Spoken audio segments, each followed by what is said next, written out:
এবং সেখানে আমার যা যা করতে হয় আমি তারেকের পাশে আছি, বাস আমি আমজনতা দলের পাশে আছি।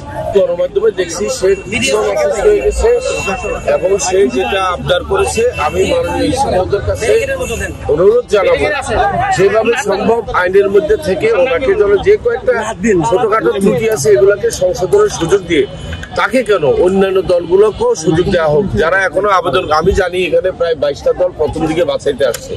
আমি মাননীয় ইলেকশন কমিশনকে অনুরোধ করবো যে কোনো ভাবে 22টা দলকে যেন আগামী নির্বাচনে অংশগ্রহণ করার জন্য সুযোগ দেয়। কেন করেন আমরা চাচ্ছি আগামী নির্বাচনটা অনেক বেশি দলের সম্পৃক্ততার সঠিক গণতন্ত্র চর্চায় হোক। আমরা চাই না মাত্র 3-4 জনের মধ্যে ওই নির্বাচনে খেলা হোক, এটা হয় না। এটা চলে আসতেছে 50-60 বছর ধরে দেখছি যে আমরা 3-4টা দলের মধ্যে প্রতিযোগিতা হয়, এটা ঠিক না আসলে। আমি তো তারেক আমার ছোট ভাই, আমি তার সাথে একবার না কিন্তু 2-2বার বসে আমি কথা বলছি, খাওয়া দাওয়া করছি এবং একবার আমাদের নামের নিয়ে একটা সমস্যা হয়েছিল।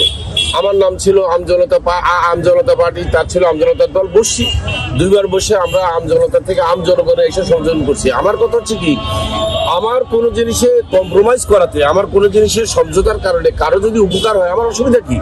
এখন আমার কথা হচ্ছে আমিও চাই তার দল অবশ্যই, কারণ সে জুলাই যোদ্ধা ভাই, এটা তো আর কেউ ঢাকতে পারবে না, এটা সত্য কথা। তারেকের অনেক অবদান আছে এই যে বিগত জুলাই আন্দোলনে, আমি স্বীকার করে নিচ্ছি, আমি তাকে অনার করি, তো ছোট বয়সে ছোট, কিন্তু আমি তাকে রিসপেক্ট করি খুব, কারণ যোদ্ধা একজন সবসময় তাকে রিসপেক্ট করার মতো।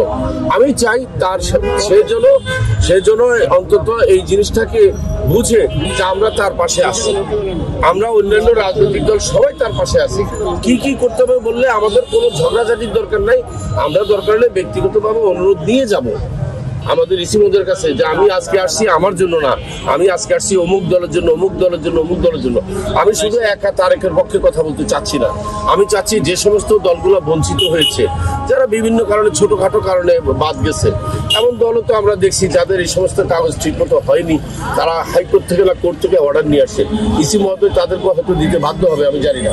আমার কথা হচ্ছে আমরা কি চাচ্ছি, আমরা চাচ্ছি একসাথে আমরা একটা রাজনৈতিক চর্চা করি, বুঝছেন?